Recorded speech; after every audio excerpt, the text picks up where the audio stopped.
আসসালামু আলাইকুম। নবম ও দশম শ্রেণীর শিক্ষার্থীরা, আঙ্গার উচ্চ বিদ্যালয়ের অনলাইন ক্লাসের পক্ষ থেকে তোমাদের সবাইকে শুভেচ্ছা, স্বাগতম। আজকে আমি তোমাদের অনলাইন ক্লাসে নবম ও দশম শ্রেণীর সাধারণ গণিতের পরিমিতির 16.4 অধ্যায়ের আলোচনা করবো। দেখো, এই অধ্যায়ে তোমাদের আছে ঘনবস্তু, আয়তাকার ঘনবস্তু এবং ঘনক বেলুন বা সিলিন্ডার নিয়ে। আচ্ছা, তাহলে প্রথমে আমরা আয়তাকার ঘনবস্তু সম্পর্কে এবং এর ক্ষেত্রফল কীভাবে আমরা নির্ণয় করবো সেটা সম্পর্কে একটু জানি। দেখো, আয়তাকার ঘনবস্তু কি? আয়তক্ষেত্র তোমরা জানো, যে সকল চতুর্ভুজের বিপরীত বাহুগুলো সমান সেগুলোকে কি বলা হয়? আয়তক্ষেত্র বলা হয়। ইট কিন্তু একটি আয়তক্ষেত্র, তোমাদের বই আয়তক্ষেত্র, কারণ এগুলার কিন্তু বিপরীত বাহু সমান। অর্থাৎ তুমি যদি পৃষ্ঠ চিন্তা করো তাহলে বইয়ের এই পিস আর ওই পিস এবং এই পাশ কিন্তু সমান, এজন্য অর্থাৎ বিপরীত পাশগুলো সমান থাকে, এজন্য এগুলো কিন্তু আয়তক্ষেত্র। কিন্তু চারটা বা দাঁড়ি কিন্তু সমান থাকে না, এই জন্য এগুলো আয়তক্ষেত্র। তাহলে এই আয়তকার ঘনবস্তুগুলোর কিন্তু কয়টা তল থাকে? 6টা তল। 6টা তলের তিনটা তল যদি, যেমন ধরো এই ক্ষেত্রটার আমরা 3টা তল দেখতে পাই, একটা তলে একটা তলে একটা তল, এইটার কিন্তু ওই পাশে আর একটা তল আছে এবং এইটার ওই পাশে একটা তল আছে এবং এইটার নিচে আর একটা তল আছে, অর্থাৎ 3টি তলের অপর পাশে আরও 3টি তল আছে। মোট 6টি তল থাকে আয়তাকার ঘনবস্তুতে। তোমরা এই যে এখানে দেখো, আমি কিন্তু এগুলো চিহ্নিত করে রেখেছি আয়তাকার ঘনবস্তুর তলগুলো। তোমাদের বইও আরও সুন্দর করে এইভাবে আছে, তোমরা লক্ষ্য করলে অবশ্যই 6টা তল কিন্তু দেখতে পাবো। আর আমরা সাধারণত বাস্তবে কিন্তু ইটের বা বইয়ের 6টা তল আমরা দেখতে পাই। এখন দেখো, তাহলে 6টা তলের ক্ষেত্রফল কীভাবে আমরা নির্ণয় করব?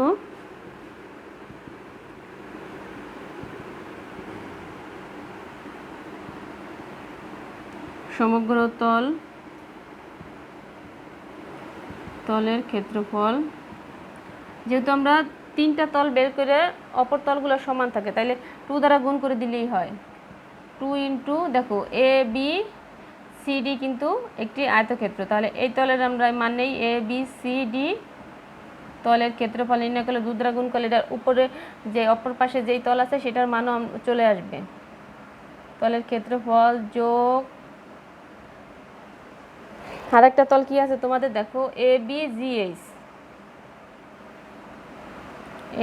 জি এইচ তলের ক্ষেত্রফল প্লাস আর একটা তল আছে, দেখো, ই এফ জি এইচ বা বি, এই যে এই পাশটা, এই পাশ আর এই পাশ, তাহলে বি সি জি এফ তলের ক্ষেত্রফল। এখন দেখো, আয়তাকার ক্ষেত্রফল সমান আমরা কি জানি? দৈর্ঘ্য গুণ প্রস্থ। তাহলে এই যে এই তলটা আমরা নিয়েছি, এই তলের ক্ষেত্রফলের দৈর্ঘ্য যদি এ বি হয় আর প্রস্থ হবে এডি বা বিসি, যেটাই নাও তোমরা, আর এটা সিডিও নিতে পারো, তাহলে 2 ইন্টু এ বি গুণ এডি plus A B G H তলের ক্ষেত্রফল কী হবে? এ বি জি এইচ, তাহলে এটা কিন্তু এ বি কি? দৈর্ঘ্য, আর এ এইচ অথবা বিজি হবে কি? প্রস্থ। তাহলে আমরা নিতে পারি এ বি ইন্টু এইচ, অর্থাৎ দৈর্ঘ্য গুণ প্রস্থ। একইভাবে দেখো, আমাদের আরেকটা তল কী আছে? বি সি এফ জি, তাহলে এটার ক্ষেত্রে কিন্তু দৈর্ঘ্য কি?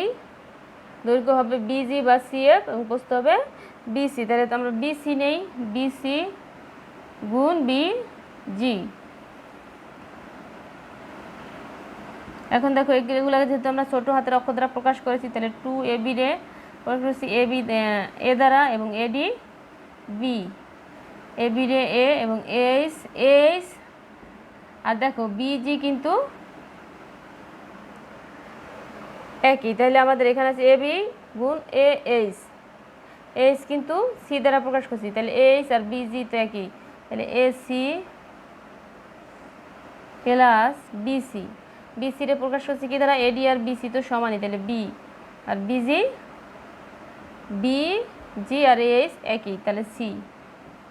তাহলে কী আসলো? সমগ্র তলের ক্ষেত্রফল 2 into A B plus BC plus AC. এভাবে তোমরা কিন্তু একটা আয়তাকার ঘনবস্তুর ক্ষেত্রফল নির্ণয় করতে পারবা। ঠিক আছে, এরপর দেখো, আয়তাকার ঘনবস্তুর আয়তন যদি নির্ণয় করতে বলা হয়, তাহলে আয়তন তোমরা কী লিখবা? আয়তন হচ্ছে দৈর্ঘ্য গুণ প্রস্থ গুণ উচ্চতা, অর্থাৎ দৈর্ঘ্য আর কি থাকে প্রস্থ, আর একটা লাগবে কি তোমাদের উচ্চতা। অর্থাৎ আয়তাকার ঘনবস্তু যদি আয়তন চায়, আয়তনের সূত্র হবে দৈর্ঘ্য গুণ প্রস্থ গুণ উচ্চতা। তাহলে কি দেখো, দৈর্ঘ্য যদি আমরা ওই আয়তক্ষেত্রের ক্ষেত্রে যদি এ ধরি, তাহলে এ, প্রস্থ বি, আর উচ্চতা দিতে পারি কি সি। এবার আমরা কি করতে পারি, যে কোনো একটা আয়তাকার ঘনবস্তুর সমগ্র তলের ক্ষেত্রফল এই সূত্র প্রয়োগ করে এবং আয়তন নির্ণয় করতে পারবো। এরপর দেখো, এই আয়তাকার ঘনবস্তু তো শুধু আয়তাকারই হয় না, যদি এই আয়তক্ষেত্রে না হয়ে যেতে চারটি বাহুই, চারটি না তো 6টি বাহু বা 6টা তলে যদি সমান থাকতো, কারণ এটা যদি ধরো আমরা একটা বর্গ নিতাম, যদি বর্গ হতো, অর্থাৎ যেই সকল ঘনবস্তুর 4টি বাহুই সমান থাকে সেটা কি হয়ে যাবে, অবশ্যই বর্গাকার হবে। আর বর্গাকার হলে তার 6টা তল কি থাকবে, সমান থাকবে। সেই ক্ষেত্রে কিন্তু তোমার দৈর্ঘ্য প্রস্থ আলাদা করতে পারবে না, কারণ দৈর্ঘ্য যতটুকু ঠিক এই বর্গের কিন্তু দৈর্ঘ্য যতটুকু থাকে প্রস্থ ঠিক ততটুকু। সেই ক্ষেত্রে তোমরা ঘনকের, সেটা কি বলা হয় দেখো, আয়তাকার ঘনবস্তুর ক্ষেত্রে একটা ঘনক আছে তোমাদের,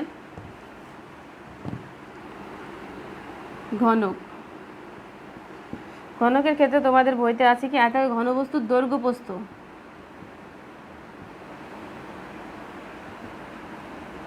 ঘনবস্তুর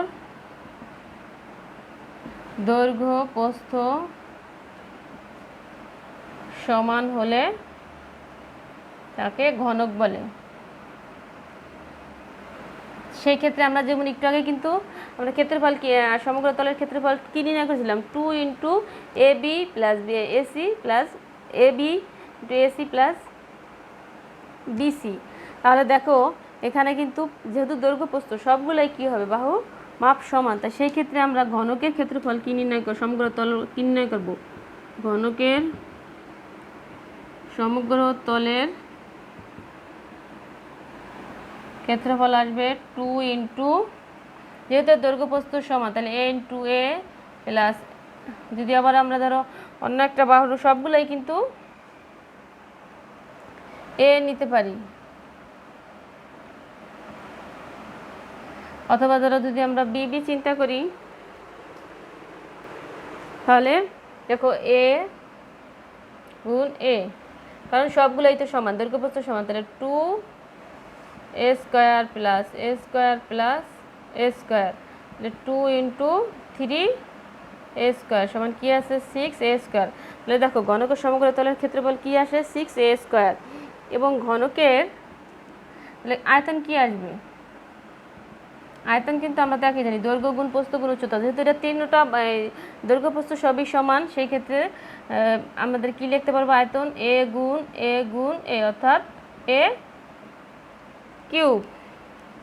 এখন দেখো এর যদি তোমাদের ঘনকের কিন্তু কর্ণের দৈর্ঘ্য নির্ণয় করা শিখতে হবে, ঘনকের কর্ণের দৈর্ঘ্য হবে √ অর্থাৎ দৈর্ঘ্য গুণ প্রস্থ প্লাস দৈর্ঘ্য গুণ প্রস্থ হতো, কিন্তু এখানে যেহেতু আমার দৈর্ঘ্য প্রস্থগুলো সবই সমান, তাহলে আমরা একসাথে কি লিখে দিতে পারি, দৈর্ঘ্য প্রস্থ একই, তো তাহলে এ স্কোয়ার প্লাস এ স্কোয়ার প্লাস এ স্কোয়ার। তাহলে দেখো এখানে কি আসে √3 এ স্কোয়ার, তাহলে এটা যদি আমরা √a স্কোয়ার কাটা যায়, তাহলে 3 রুট থাকে 3a, √3a, এটাই হবে কি ঘনকের কর্ণের দৈর্ঘ্য। আর যদি দেখা গেছে তোমার এই যে, কারণ এখানে দেখো যেহেতু এটা একটা ঘনকটার দৈর্ঘ্য প্রস্থ সমান, অর্থাৎ এটা বর্গাকার একটা আয়তাকার ঘনবস্তু, দৈর্ঘ্য প্রস্থ সমান হওয়ার কারণে এটার সবগুলা বাহুর মাপই সমান এবং সবগুলা তলেই কি থাকে, সমান থাকে। সেই ক্ষেত্রে কিন্তু কর্ণের দৈর্ঘ্য নির্ণয় করতে হলে এর তুমি দৈর্ঘ্য আর প্রস্থ যাই ধরো, দৈর্ঘ্য এ মান প্রস্থর মানও কিন্তু এই, কারণ এটার বাহুগুলো সমান। তাহলে তিনটা যোগ করলে আমাদের কি আসে 3a স্কোয়ার, আর উপরে রুট আছে, রুটের সাথে যদি এইটা √r স্কোয়ারে কাটা যায়, এখানে 3 আছে তাহলে আলাদা করলে √3 থাকে, আর এখানে থাকে এ, এটাই কর্ণের দৈর্ঘ্য। এরপর দেখো তোমাদের আছে বেলুন বা সিলিন্ডার, তোমরা কিন্তু দেখেছো। একটা বোতলের যদি ধরো আমরা উপরের অংশটা কেটে দেই, তাহলে বোতলটা কিন্তু ঠিক এই কি উপরেও একটা বৃত্তের মতো গোল একটা অংশ থাকবে এবং নিচের তলাও কিন্তু একটা বৃত্তের মতো অংশ থাকবে, জাস্ট এরকমই কিন্তু দেখতে মনে হবে।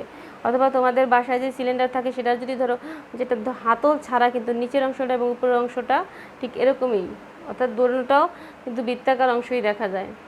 অথবা তুমি যদি ধরো একটা কাগজ, আয়তাকার একটা কাগজকে যদি মুড়াও তাহলে কিন্তু দেখা যাচ্ছে এটা দুইটা পাশ কী হবে, গোলাকার দুইটা অংশ কিন্তু বৃত্তের মতো হবে এবং পুরো বক্রপৃষ্ঠটা কিন্তু এভাবে গোলাকার আকারে থাকবে।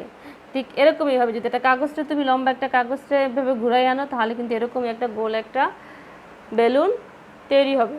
এখন তাহলে বেলুনটা কি তোমরা একটু দেখো, কোনো আয়তক্ষেত্রের যে কোনো বাহুকে অক্ষ ধরে আয়তক্ষেত্রটাকে ওই বাহুর চতুর্দিকে ঘোরালে যেই ঘনবস্তু সৃষ্টি হয় তাকেই সমবৃত্তক বেলুন বা সিলিন্ডার বলে।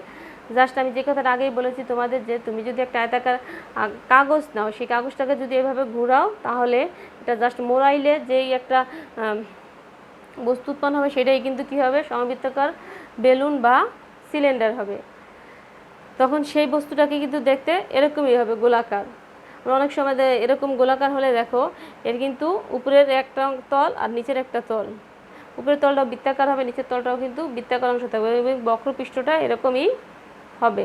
তাহলে এটার ক্ষেত্রফলগুলো বা এটার বিভিন্ন অংশের মান তুমি কিভাবে বের করবা দেখো। এটার কিন্তু সমবৃত্তাকার বেলুনটার কিন্তু তিনটা অংশ, কি কি এটা যদি আমরা ভাগ করি দেখো, এখানে একটা কি হয়েছে বৃত্ত, আর মাঝে আছে মাঝের অংশটাকে, যে আমি কাগজের কথাটা বললাম, কাগজটা কিন্তু জাস্ট তুমি যদি খুলে ধরো তাহলে কিন্তু একটা আয়তক্ষেত্রের মতো হবে, অর্থাৎ বক্রপৃষ্ঠটা যদি টান করা হয় তাহলে কিন্তু এরকম একটা আয়তক্ষেত্র হবে। আর এর নিচেও আছে কি একটা বৃত্ত। তাহলে যখন এর সমগ্র তলের মান আমাদের বের করতে হবে তখন কিন্তু আমাদের এই তিনটা অংশের মান বের করতে হবে। তাহলে প্রথমে আমরা দেখো এই যে ভূমির অংশটার মান আমরা যদি বের করি, এটা কি হয়ে যায় একটা বৃত্ত, বৃত্তের একটা কেন্দ্র অবশ্যই থাকে এবং এটার কেন্দ্র থেকে যদি এটার ব্যাসার্ধ হয় আর একইভাবে নিচের বৃত্তটা সমানই, আর এই আয়তক্ষেত্রটা যদি আমরা দৈর্ঘ্য ধরি 2πr আর উচ্চতা যদি ধরি h, তাহলে দেখো ক্ষেত্র আমরা বিভিন্ন অংশগুলোর মান কীভাবে বের করতে পারি। প্রথমে দেখো ভূমির অংশটা, ভূমির ক্ষেত্রফল কি আসবে, ভূমি যেহেতু বৃত্তাকার তাহলে অবশ্যই বৃত্তের ক্ষেত্রফল আমরা কী শিখেছি, পাই আর স্কোয়ার, তো পাই আর স্কোয়ার, আর এখানে বৃত্তের ব্যাসার্ধ, তাহলে এটা হচ্ছে ভূমির ক্ষেত্রফল একটা অংশের পাইলাম। এটা কিন্তু দেখো এই অংশের মানও ঠিক একই হবে, কি আসবে এটার ক্ষেত্রফল আসবে পাই আর স্কোয়ার, এটার ক্ষেত্রফলও আসবে কি পাই আর স্কোয়ার। এই আয়তক্ষেত্রের ক্ষেত্রফল কি আসবে, দৈর্ঘ্য গুণ প্রস্থ, তাহলে দৈর্ঘ্য ধরছি আমরা 2πr আর প্রস্থ ধরছি h, তাহলে 2πr h, এটা আসবে কিন্তু এই বক্রপৃষ্ঠের ক্ষেত্রফল। তাহলে আলাদা আলাদা আমরা বের করি দেখো। এরপর বক্রপৃষ্ঠের ক্ষেত্রফল,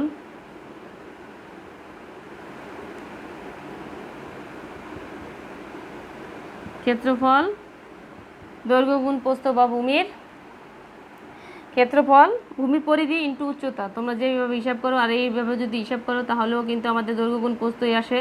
তাহলে 2πr ইন্টু h সমান 2πr h। এরপর দেখো সম্পূর্ণ পৃষ্ঠের ক্ষেত্রফল, তাহলে কি আসবে, সিলিন্ডারের সম্পূর্ণ বা পৃষ্ঠের ক্ষেত্রফল বা সমগ্র তলের ক্ষেত্রফলগুলো কি আসবে, তিনটা অংশ, তো তাহলে তিনটা অংশের মোট যোগফলে হবে কি এই সিলিন্ডারের সমগ্র তলের ক্ষেত্রফল। তাহলে তিনটা অংশ, এই একটা বৃত্ত আর এই আয়তক্ষেত্র। তাহলে দেখো প্রথম বৃত্তের ক্ষেত্রফল পাই আর স্কোয়ার প্লাস এই বক্রপৃষ্ঠের ক্ষেত্রফল আসছে 2πr h এবং পরের বৃত্তেরও ক্ষেত্রফল পাই আর স্কোয়ার। এগুলো দেখো একসাথে যদি আমরা যোগ করি তাহলে কি আসে, দেখো সব ক্ষেত্রে কিন্তু পাই আর আছে, তাহলে পাই আর আমরা কমন নিতে পারি, পাই আর কমন নিলে এখানে থাকে কি আমাদের শুধু পাই, এটা যদি আগে আমরা যোগ করে নেই, এখানেও পাই আর স্কোয়ার, এখানেও পাই আর স্কোয়ার, তাহলে 2πr square plus 2πr h। এখন কিন্তু আমরা 2πr কমন নিতে পারি, তাহলে 2πr কমন নিলে এখানে থাকে আর প্লাস থাকে h, এটাই হবে কি এই সিলিন্ডারের সমগ্র পৃষ্ঠের ক্ষেত্রফল কি 2πr × r+h। এখন দেখো যদি বলা হয় এটা আয়তন নির্ণয় করতে, না আয়তন দেখো আমরা কিন্তু ক্ষেত্রফল বের করছি, ক্ষেত্রফলের সাথে শুধু আর একটা কী লাগবে আমাদের উচ্চতাটা গুণ করে দিলেই আমাদের কি আসবে, আয়তন আসবে। তাহলে তুমি কি লিখবা, সিলিন্ডারের আয়তন সমান আমরা জানি ক্ষেত্রফল দৈর্ঘ্য প্রস্থ গুণ উচ্চতা। তাহলে দৈর্ঘ্য প্রস্থ তো আমরা আগে বক্রপৃষ্ঠের ক্ষেত্রফল বের করছি, এটার সাথে শুধু কিটা দিলে উচ্চতাটা দিলে, উচ্চতা তো h, তাহলে 2 আয়তন হবে বক্রপৃষ্ঠের ক্ষেত্রফল গুণ উচ্চতা। বক্রপৃষ্ঠের ক্ষেত্রফল পাইছি আমরা 2πr/h গুণ h, তাহলে 2πr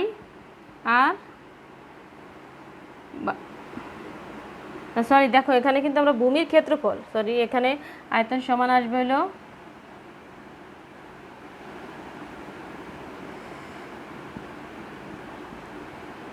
ভূমির ক্ষেত্রফল গুণ উচ্চতা।